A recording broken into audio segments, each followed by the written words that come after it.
बाल विकास का अध्ययन क्षेत्र है। बाल विकास की विभिन्न अवस्थाओं का अध्ययन, वातावरण का बाल विकास पर पड़ने वाले प्रभावों का अध्ययन, व्यक्ति भिन्नताओं का अध्ययन, उपरोक्त सभी।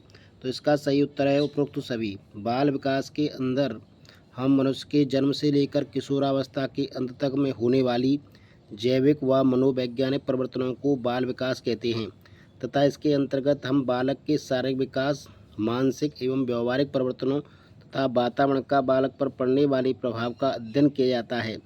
इसके साथ ही बालक के व्यक्तित्व भिन्नता का भी अध्ययन किया जाता है। सर्वाधिक उपयुक्त जीवित, सर्वाइवल ऑफ द फिटेस्ट रहता है का सिद्धांत किसने दिया है? तो ये सिद्धांत चार्ल्स डार्विन ने दिया था। चार्ल्स डार्विन ने क्रम विकास का सिद्धांत प्रतिपादित किया। क्रम विकास जैविक आबादी के आनुवांशिक लक्षणों के पीढ़ी दर पीढ़ी परिवर्तन को कहते हैं। इस सिद्धांत के अनुसार जो प्राणी स्वयं को प्रकृति के अनुरूप नहीं ढाल पाता, उसका अस्तित्व समाप्त हो जाता है तथा केवल वे ही प्राणी जीवित रहते हैं जो स्वयं को प्रकृति के अनुरूप ढाल पाते हैं। शारीरिक वृद्धि और विकास को कहते हैं अभिवृद्धि। शारीरिक शरीर में जो वृद्धि होती है और जो विकास होता है उसको अभिवृद्धि बोलते हैं, ग्रोथ, क्योंकि अभिवृद्धि एक निश्चित समय एवं निश्चित सीमा तक चलती है और शारीरिक विकास भी एक निश्चित समय एवं सीमा के अंतर्गत होता है। विकास की किस अवस्था में बुद्धि का अधिकतम विकास होता है? तो जो किशोरावस्था है उसमें बुद्धि का अधिकतम विकास होता है। इस अवस्था में बालकों की कल्पना शक्ति, जिज्ञासा, बौद्धिक क्षमता काफ़ी बढ़ जाती है। व्यवहारवादी जिसने कहा मुझे नवजात शिशु दे दो, मैं उसे डॉक्टर, वकील, चोर या जो चाहे बना दूंगा, तो ये कथन है वॉटसन का। किसका कथन है? वॉटसन का। किसके अनुसार बालक का विकास आनुवंशिक तथा वातावरण का गुणनफल है? तो वुडवर्थ के अनुसार आनुवंशिकता से व्यवहार के रचना तंत्र का निर्माण होता है तथा वातावरण उस रचना तंत्र के व्यवहार की एक निश्चित दिशा विकसित करता है। बीज में वृक्ष बनने की संभावना निहित रहती है, लेकिन वातावरण के आधार पर उसके विकास का स्तर निर्धारित होता है। दोनों में से किसी एक के अभाव में वृक्ष का समुचित ढंग से विकास होना संभव नहीं है। इसलिए वुडवर्थ का मत है कि बालक का विकास आनुवंशिकता एवं वातावरण का गुणनफल है।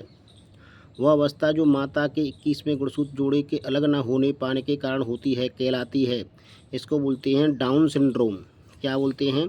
Down syndrome. डाउन सिंड्रोम एक आनुवांशिक या क्रोमोजोम जनित विकार है और यह जीवन पर्यंत स्थिति है जो शरीर में क्रोमोजोम्स का एक अतिरिक्त जोड़ा बन जाने से होती है। सामान्य रूप से 46 क्रोमोजोम्स के साथ पैदा होते हैं। 23 क्रोमोजोम्स का एक सेट पिता से और 23 क्रोमोजोम्स का एक सेट माता से ग्रहण करते हैं।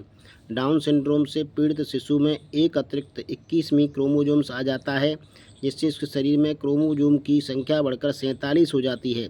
ये आनुवंशिक परिवर्तन सारे विकास और मस्तिष्क के विकास की गति को धीमी कर देते हैं और शिशु में मध्यम से औसत बौद्धिक विकलांगता का कारण बनती है। सामान्य संयुक्त कोशिका में गुणसूत्र होते हैं। तो सामान्य संयुक्त कोशिका में गुणसूत्रों की संख्या 23 होती है। मानव कोशिका के में गुणसूत्रों की संख्या 46 होती है। जो 23 के दो जोड़े होते हैं, इनमें से 22 गुणसूत्र नर और मादा में समान और अपने अपने जोड़े में समजात होते हैं। इन्हें सम्मिलित रूप से समजात गुणसूत्र ऑटोसोम्स कहते हैं। 23 में जोड़े के गुणसूत्र स्त्री और पुरुष में समान नहीं होते, जिसे विषमजात गुणसूत्र हेट्रोसोम कहते हैं।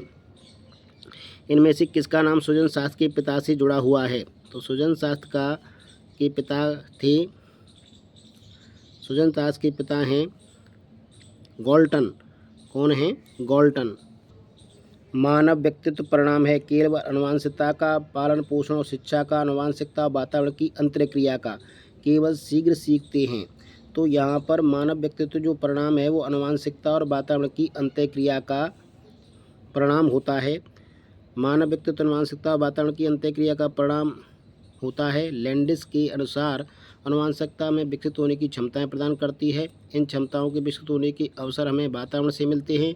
आनुवंशिकता में कार्यशील पूंजी देती है, उस परिस्थिति हमें इसको निवेश करने के अवसर प्रदान करती है।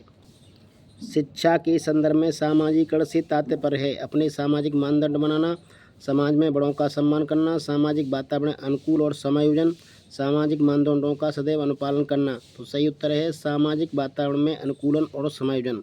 शिक्षा सामाजिकरण की प्रक्रिया को सरल बनाती है, क्योंकि शिक्षा के माध्यम से मनुष्य सामाजिक मूल्यों, आदर्शों, व्यवहारों आदि को सीखता है और अपने आप को उसके अनुरूप बनाने का प्रयास करता है।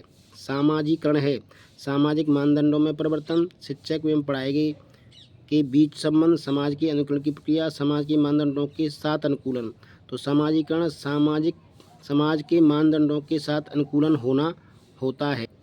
विद्यार्थियों को विद्यालय में खेलना क्यों उचित है? यह उन्हें शारीरिक रूप से सशक्त बनाएगा, यह शिक्षकों के लिए काम आसान करेगा, यह समय बिताने में सहायक होगा, यह सहयोग एवं संतुलन का विकास करेगा।